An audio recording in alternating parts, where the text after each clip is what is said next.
Hello and welcome to another episode of the SEO Unplugged podcast. I'm your host, Itamar Blauer, and today I'm joined with Kristina Azarenko, who is a former SEO consultant, but now she creates SEO courses, which is absolutely awesome.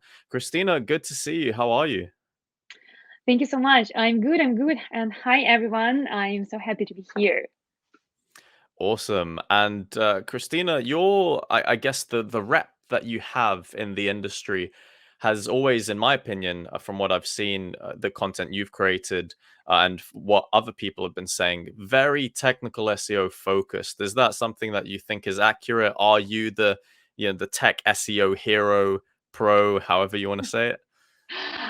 Yeah, I think that's accurate. And just because, well, I love all aspects of SEO. And when I started over a decade ago, there were not so many paths that you could take in SEO. So if you're doing SEO, you need to know all aspects. You need to know link building, on page, and technical SEO. And from the very beginning, I found that my brain speaks in frameworks and speaks like technical SEO. So technical SEO comes so much easier to me than any other aspects, even though I did lots of the content and link building, especially back in the days. But yeah, I find technical SEO most, I don't know, more like the easiest part of SEO for me. That's a very interesting take. I would argue that for a lot of people, technical SEO is probably the hardest thing. But I guess this is why we're kind of doing this episode, because we're going to be focusing on how you prioritize technical SEO issues. So I guess from the beginning, what is it that, of course, when you're looking at a site's not going to know what the issues are unless you do an audit, right? So when we're conducting a technical SEO audit, what are some of the things to look out for when that's being conducted? Yeah, so I mean, there can be a checklist of more than 100 points, but I'd say the most important things are, first of all, that your website and the pages that you want to rank are crawlable and indexable. So that's something that you need to see for sure and check for sure, especially if you have JavaScript all over the website or if you are using any JavaScript framework. That's crucial. And then the rest would be things like checking if your www version redirects to non-W or vice versa. If you have secure HTTPS URL, so all these amazing things. That would be the top level things that you can check in most of the cases quite quickly, especially the redirects. But yeah, other than that, there's so many things that you need to look out for that it's just like we'll need to have 3 hours of this podcast to go through all of them. I mean 3 hours, I think that's quite generous. It can go on for much longer than that. But I suppose because you're right, there are so many things to look into. So then the question then becomes, how are you meant to determine the importance of any particular technical SEO issues? How are you meant to go about that, knowing what's more important than another? Yeah, so for me, again, as usually in SEO, there is no easy answer that would fit all. What I usually do is like, okay, so prioritization means comparison. So comparison one to another. So there are at least two things that where you need to prioritize one of them. And in technical SEO and audits, there can be 100 things, right? So prioritization is comparison per se, right? So in order to compare, in order to prioritize, you need to have a list of things, of the issues that you found on the website. So before you even start thinking about prioritization, you need to find those issues, because sometimes people would say, oh, I have like 404s on the website. Should I look into this? Well, you might need to look into this, you might not. If you have just a couple of 404s, that's fine. Even redirect loops on the website for just a couple of URLs is fine too.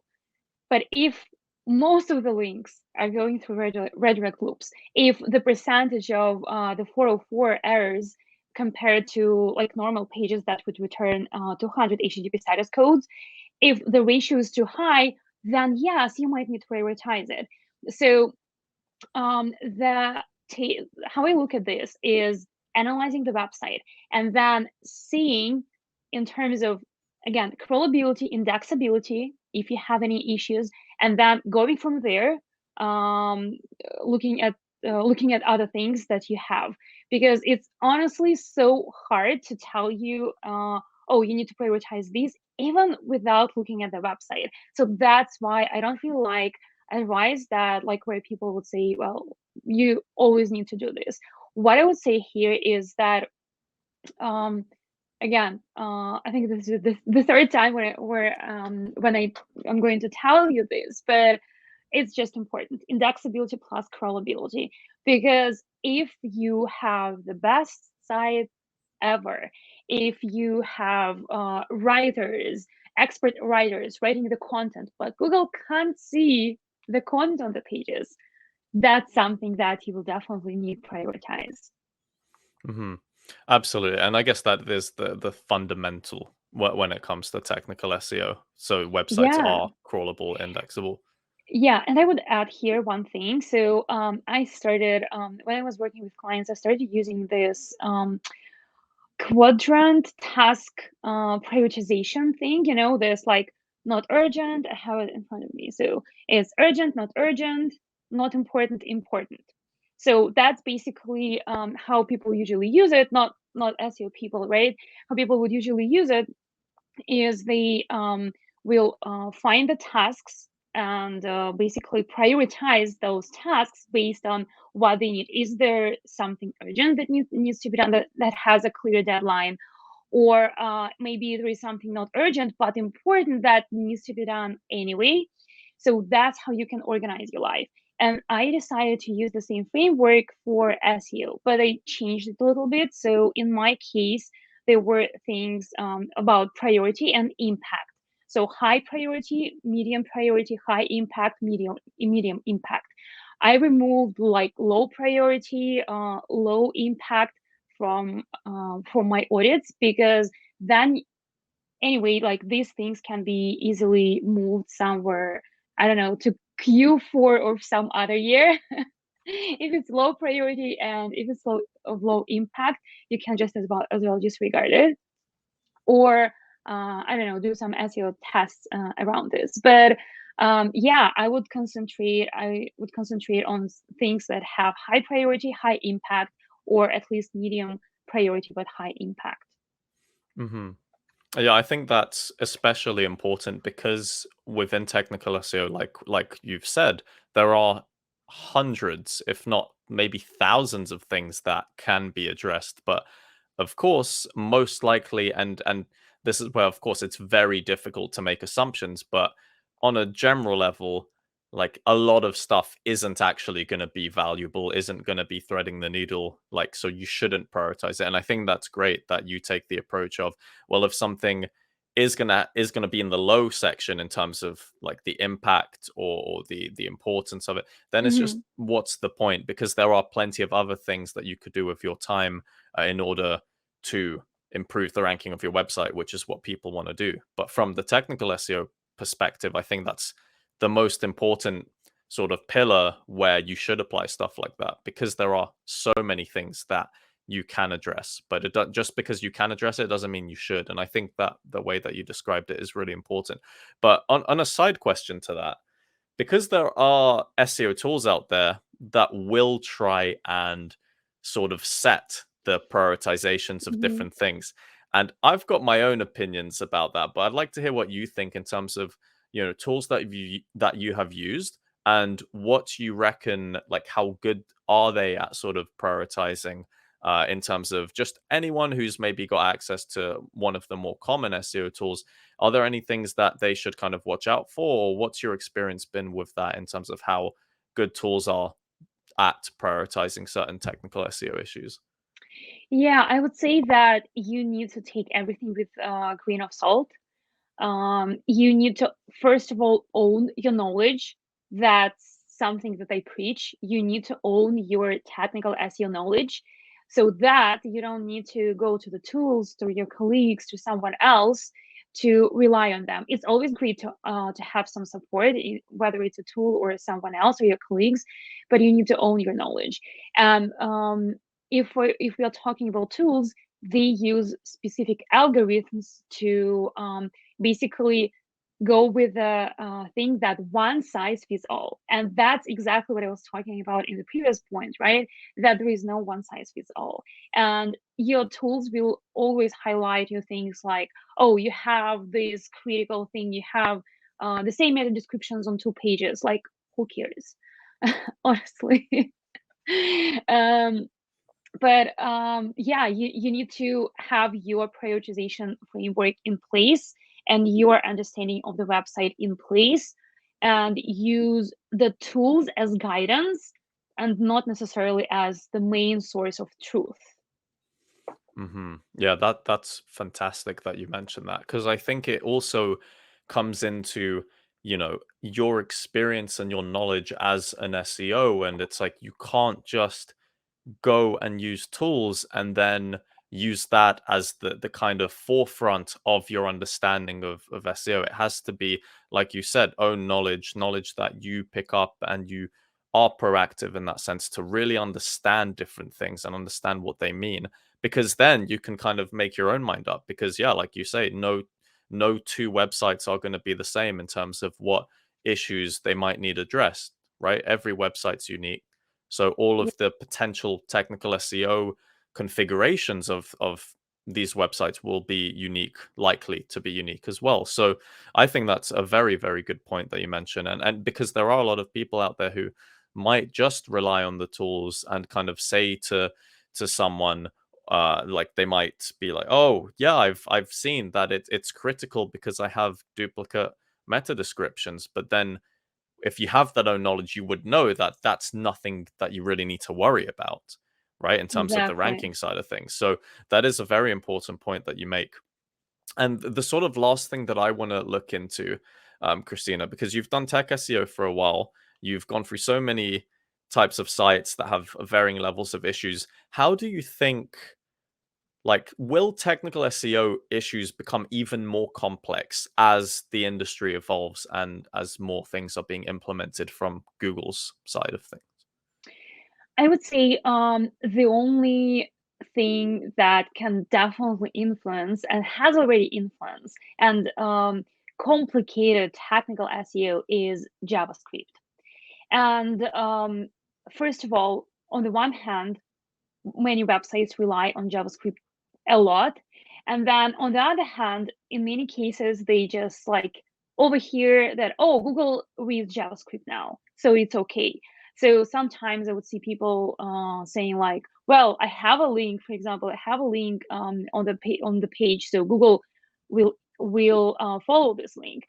And even though it's added with on-click JavaScript event, where Google can't follow these links, you need to add them according to web standards.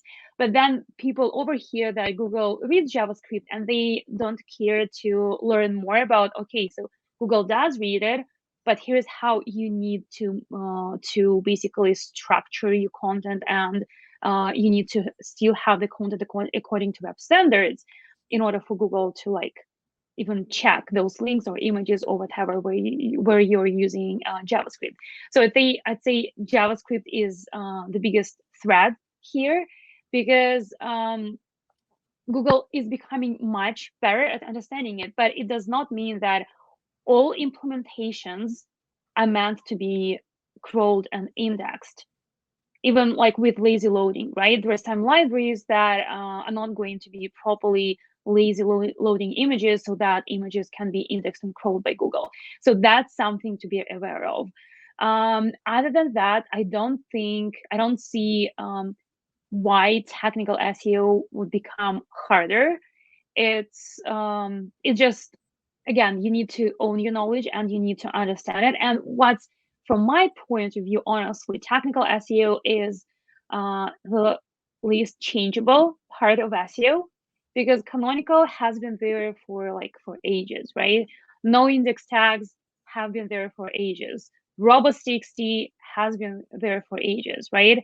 And when you understand how to use it, all those things that appear, like for example, index now or something, they will be just another tool in your toolbox, but they will not say, well, they will not just remove everything, like everything that used to work. Like for example, happens a lot in the on page SEO.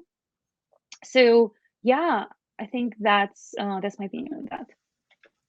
Okay, yeah, and I suppose that is quite reassuring for a lot of people as well, because there are people out there who I've spoken to, who are like, "Wow, you know what? There's just so much to learn," and they think if they just get started, then over the years there'll just be more and more, and they'll always be sort of trying to play catch up on these things. So that's a very reassuring thing that you're saying, and I think you are correct in terms of the changes of different areas of SEO, like the way that link building used to work and the effect of Oh that. yeah, And the you most know, changeable part probably, of SEO. yeah, I would think so as well. But yeah, even the stuff like on page changes as well in terms of how you can, create content. And so I think you're actually correct with that, and I would agree with you. But in case things do change, Christina, and people want to reach out to you, what is the best way of them doing so?